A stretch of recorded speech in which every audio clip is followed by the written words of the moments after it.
This evening, residents of PARFAIT Harmony complain of mysterious door-to-door visits. SOCU asks Dr. Sam Sittlington. The High Court decides on the validity of the no-confidence motion. In the region, Brazil's indigenous people protest against President Bolsonaro's policies. And internationally, colder than Antarctica, deadly polar vortex slams the United States.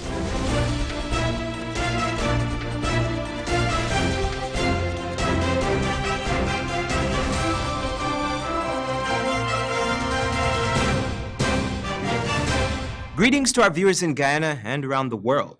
Today is Thursday, January the 31st, 2019, and this edition of Headline News is now being streamed live on Facebook and YouTube. Thank you for joining us. The government of Guyana has severed its contract with Special Organized Crime Unit advisor Dr. Sam Sittlington. According to reports, the government is citing possible conflicts of interest. Here's more in this report. Accountant, an in-house lawyer. The government of Guyana terminated its contract with British financial crimes expert Dr. Sam Sittlington this morning. Sittlington served as a special advisor to the Special Organized Crime Unit, or SOCU. This is after learning that Sittlington has registered his own fraud investigations company in Guyana. The government believes this could be seen as a conflict of interest, especially with the key role he was playing in major investigations, especially those linked to political figures. According to an article in today's edition of Starbrook News, in September 2018, Sittlington registered his own company in Guyana under the name The Fraud Company, Guyana, Inc. News source reports that the government felt that given the political climate currently, establishing such a company here would raise serious concerns. Sittlington was brought to Guyana under a contract with the British government to assist in building SOCU's investigative capacity. Hours after the announcement, British High Commissioner to Guyana, H.E. Greg Quinn, notified the media that his government has also terminated Sittlington's contract as well. His termination comes days after Deputy Head of SOCU, Special Superintendent of Police, Sharoni James, resigned after refusing to provide her qualifications as an expert during a court case. However, as of news time, SOCU has yet to comment on the matter of Sittlington. The Guyana Revenue Authority has just opened a tax office in Mabaruma, Barimawaini, Region 1. The Integrated Regional Tax Office was officially commissioned by Finance Minister Winston Jordan. Minister Jordan stated the coalition government's aim is to strengthen tax policies to broaden the tax base, combat tax evasion and avoidance so that the tax rate can be set at optimal levels. This objective is also important for this government in its pursuit to provide the good life for all Guyanese." End quote. The opening of the Mabaruma office comes one day after the Guyana Revenue Authority celebrated its 19th anniversary. Both the regional chairman, Bretnell Ashley, and Mabaruma Mayor, Chris Fang, expressed gratitude for the establishment of the facilities, noting that it would significantly contribute to the development of the region. Leader of the opposition, Barrett Jagdeo, claims that he and his party is completely against GCOM performing a house-to-house registration exercise. However, according to several residents of La PARFAIT Harmony on the west bank of Demerara, persons claiming to be members of the People's Progressive Party have been performing house-to-house visits of their own. Here's Esther Sobers with more.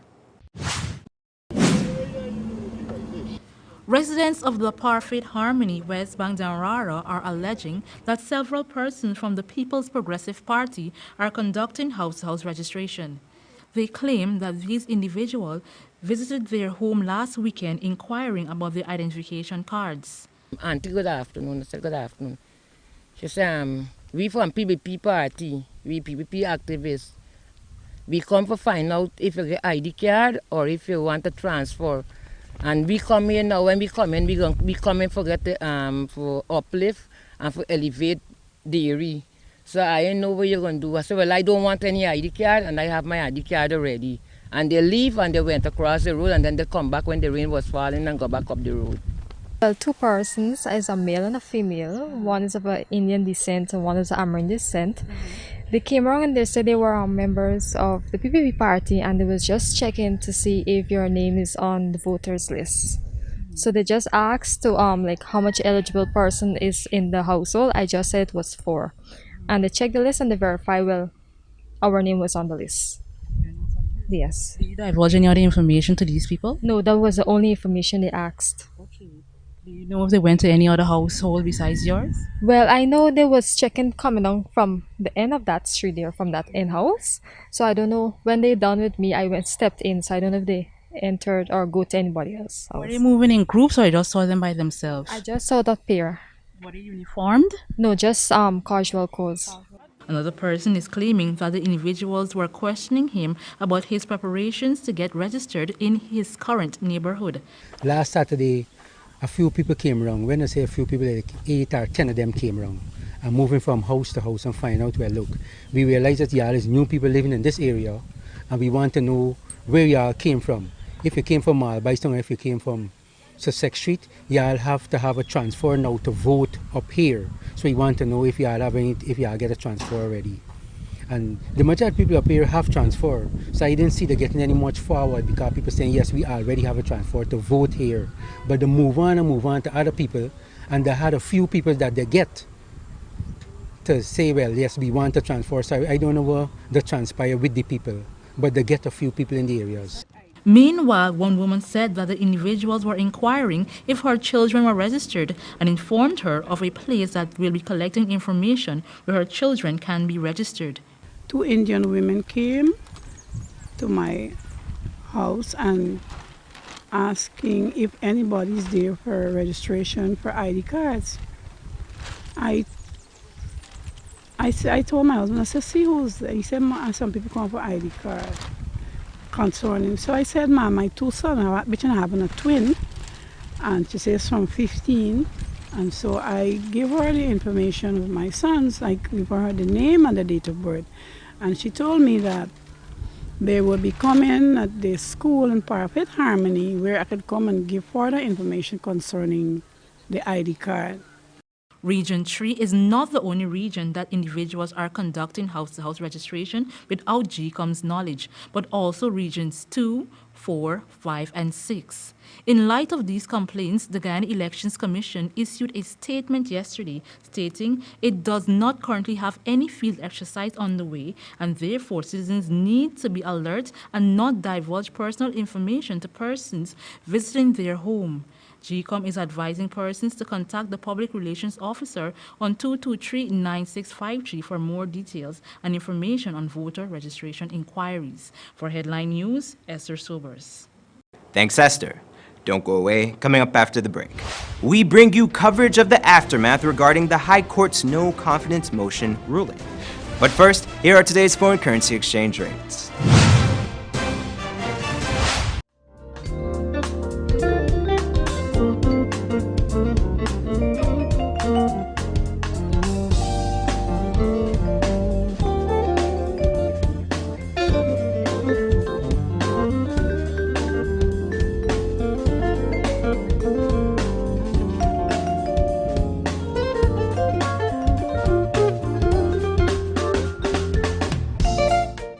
For the latest in news from Guyana, the region, and beyond, visit our website, headlinenewsguyana.com.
This place is really hot. What's wrong with your AC? It's not working. Well, we wouldn't be able to continue this meeting anymore because this place is extremely hot. Wait, please don't go. Here's a company you can call to get your AC fixed. Action Cool. Honey, what's dinner? I had a hard day. I'm sorry you had a hard day, but guess what, babes? I didn't cook today because the stove is not working. Having trouble at home or at the office? Then call the professionals at Action Cool. Our fully trained technical team have the skills and experience in repairs of all air-conditioned units, refrigerators, gas stoves, washing machines, and a whole lot more. For further information, visit us at 86 Hill and Princess Street, Mandela Avenue, Georgetown, or call us on telephone number 225-7867.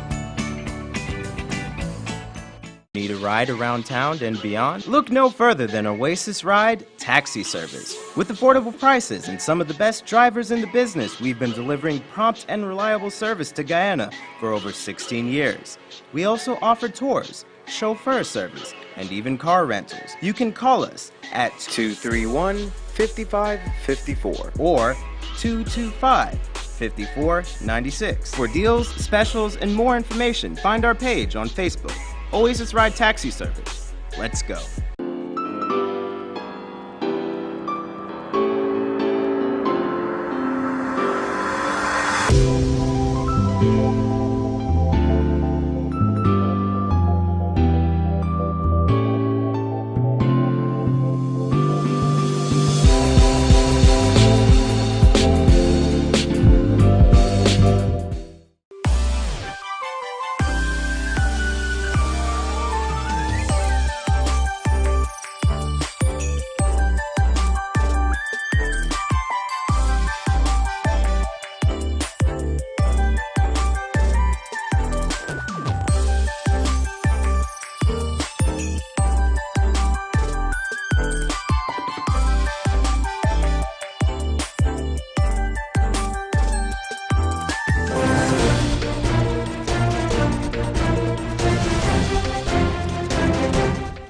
Welcome back. On Wednesday, the Ministry of Public Telecommunications commissioned an Information and Communications Technology, or ICT, hub at the David Rose Center in West Rheinveld, Georgetown. Minister of Public Telecommunications Catherine Hughes said the government is committed to providing communities across Guyana with access to high-quality ICT infrastructure. The minister reminded that to date, a total of 172 ICT hubs have been commissioned across the 10 administrative regions throughout the government's outlined policy aimed to enhance connectivity and access to internet and e-governance services. She disclosed that each laptop at the ICT hub contains over 100 soft copies of textbooks from the Ministry of Education aimed to assist children with their homework and research. She urged parents to encourage their children to utilize the hub. Minister Hughes highlighted that more than 300 schools across the length and breadth of Guyana have free internet access, and her ministry will work to ensure that every school benefits in the future. Acting Chief Justice Yonette Cummings Edwards today made a decision regarding the validity of last month's no confidence motion. Here's Wendell Jeffrey with more. Therefore, it was argued this court, as the ultimate guardian and interpreter of the Constitution, should exercise its jurisdiction to adjudicate in this application. And with that, Acting Chief Justice Roxanne George Wiltshire further cemented herself in the luminary construct, not only in Guyana but across the Caribbean and further afield. She did that with her marathon rulings today. In what was probably the most anticipated and interesting ruling of the High Court in recent times, Justice George used precedent, logic, and her legal versatility to lay out a series of rulings that showed her uncanny ability to interpret the Guyana Constitution. The cases surround the Charandas Prasad's vote in support of a no-confidence motion against the Granger administration. In the court ruling today, Prasad is referred to as respondent 2. At the conclusion of the debate, a vote was taken by way of division of the House. The second respondent voted against the government and in favor of the no-confidence motion, so that the vote was 33 in favor of the motion and 32 against. The Attorney General Basil Williams, the Minister of State Joseph Harmon, and several other litigants offered several pleadings as they sought to overturn the Speaker of the House ruling that the no-confidence motion against the coalition government was valid. Dr. Barton Scotland had ruled on January 3, 2019, that the opposition no confidence motion supported by Charan Das Prasad, though controversial, was proper and valid, and that he would let it stand. He did also know that the court with the requisite jurisdiction can pronounce on his ruling and that he would accept such a ruling. Today, the acting Chief Justice said that contrary to Attorney General Basil Williams and Minister of State Joseph Harmon, the Constitution does allow the court to interpret the Constitution on this matter. And I will paraphrase it here, provides any question in relation to an election or the allocation of seats, or whether a seat has become vacant, a member ceases to be a member, may be referred to the court for adjudication. Williams and Harmon had argued in their pleadings that the may in that sentence construct invalidates the court's right to address the matter, to which the Chief Justice said, "But before doing so, I would like to state my position on a few of the submissions made on behalf of Reed, the Attorney General, and Mr. Harmon. I do not consider the submission to be of any merit that the word may, as used in Article 1634 and the relevant sections of Chapter 104, gives a choice as regards the method of approaching the court to challenge an election or the election of an MP. The use of the word may in these instances merely indicates that the litigant has a choice regarding whether or not to pursue such a challenge." Compton Reed in his challenge had argued that Charan Das Prasad's dual citizenship makes him ineligible to cast a vote in Parliament, to which the Chief Justice said, Paragraph 1 of the prayers for relief seeks a declaration that the second respondent is not qualified for election as a member of the National Assembly by virtue of his dual citizenship. In my view, and I so hold, that this does not seek to nullify his election. Indeed, it speaks to his current status and whether he can in the future be qualified for election as an MP. The Chief Justice acting continued in this vein, further upholding the Speaker of the House rulings on all the challenges. Attorney General Basil Williams has vowed to appeal the Chief Justice's ruling to the Court of Appeal, and if it fails there, the government will approach the Caribbean Court of Justice for an opinion. For Channel 2 Headline News, Wendell Jeffrey. Thanks, Wendell. The Customs Anti-Narcotics Unit is now questioning 3 persons in connection with the 89.23 kilograms of cannabis and 20 grams of cocaine found in a Charleston, Georgetown house on Tuesday. The suspects have been identified as 58-year-old Courtney Deminick of Charleston, 23-year-old Ebony Craig of Lamaha Springs, Sophia, and an unnamed minibus driver. The house was reportedly under surveillance by CANU for a lengthy period of time prior to the raid. Deminick and Craig were arrested on the spot. However, the 3rd suspect was apprehended on Wednesday. However, charges have yet not been laid. Don't go away. Coming up after the break, Brazil's indigenous people protest against President Bolsonaro's policies. And colder than Antarctica, deadly polar vortex slams the United States. But before that, here's this week's Bridge Attraction schedule.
This place is really hot. What's wrong with your AC?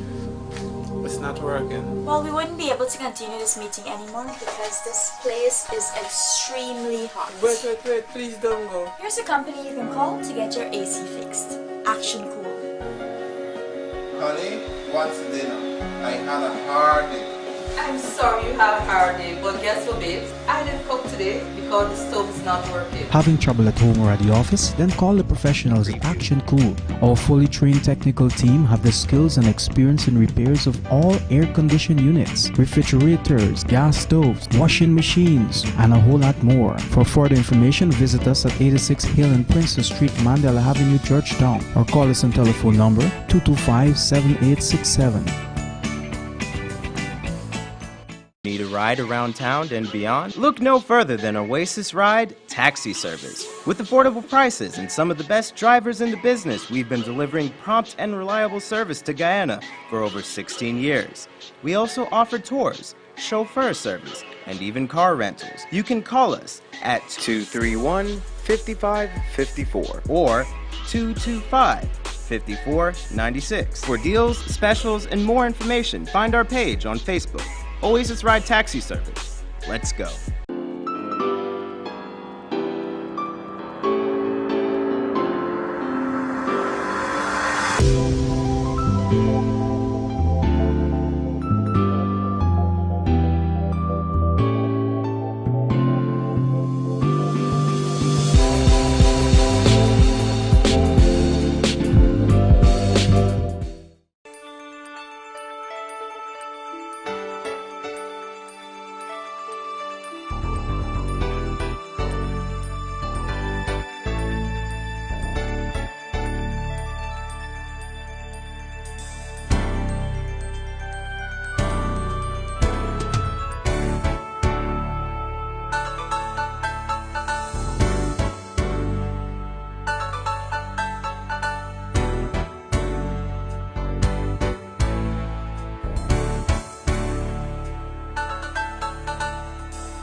Welcome back. Now we take a look at news from the region. Representatives of Brazil's nearly 1 million indigenous people are gathering in Sao Paulo to protest against what they call incitement to violence and hatred against them by President Jair Bolsonaro. Bolsonaro has issued executive orders preventing new land being demarcated as indigenous territory and said they should be integrated into mainstream society. Coming from scattered communities across Brazil, they say the far-right leader is stripping away their control over ancestral lands. Al Jazeera's Danielle Schweimer visited an indigenous community in the northern Amazonas state and filed this report. In the past, it was their remoteness that protected them. But once modern society reaches these isolated communities, it often becomes their curse. Rapacious farmers taking land and deforesting, miners polluting, while the authorities either collude with or ignore the transgressions. Brazil's indigenous people now say that President Jair Bolsonaro's hostile attitude to them will only make their situation worse. We indigenous people, if we do not keep our guard up, we will lose a lot. So we do not accept anything less than what is guaranteed in our constitution. If needed, we will fight to defend our rights since Bolsonaro does not respect us. Our meeting has three main themes: education, health and territory. We are putting the emphasis on territory because territory encompasses everything.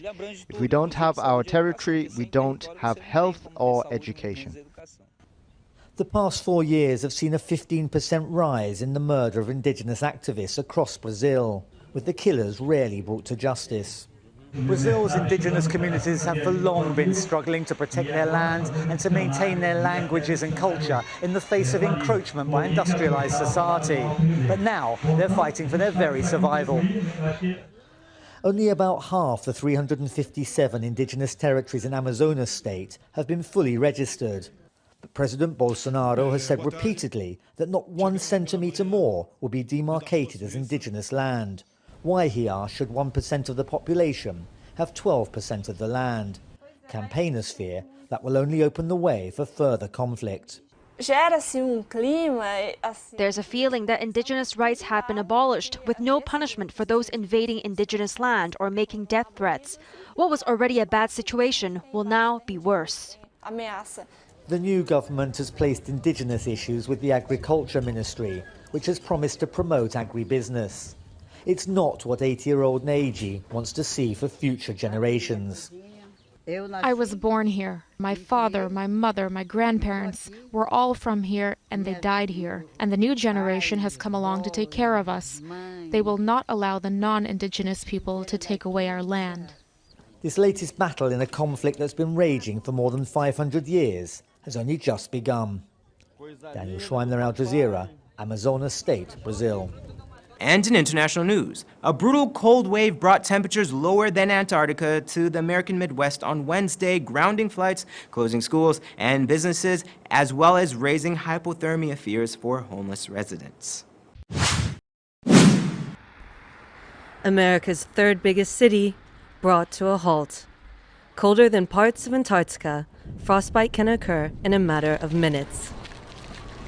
Schools and businesses have been forced to close. Transport and postal services cancelled. Police have even reported robberies at gunpoint for coats. Brutal. It's the coldest I've ever been. And it's like hard to take a breath in. It's affecting my lungs a little bit. It's really, really dangerous out right now. The brutal freeze has already claimed lives. Some caused by hypothermia or freezing, others by fatal car accidents. State emergencies have been declared in Wisconsin, Michigan, and Illinois, as well as the Deep South, Alabama, and Mississippi. If you don't need to be outside at this time, don't go outside. These are actually a public health risk, and you need to treat it appropriately and with that effort. In many cities, warming centers for the homeless have been set up, with record low temperatures expected to continue in the coming days. Here's your 3-day weather forecast.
And that's Channel 2 Headline News for this Thursday evening. As we take our leave, we invite you to find Channel 2 Headline News on Facebook, YouTube, and our website, headlinenewsguyana.com.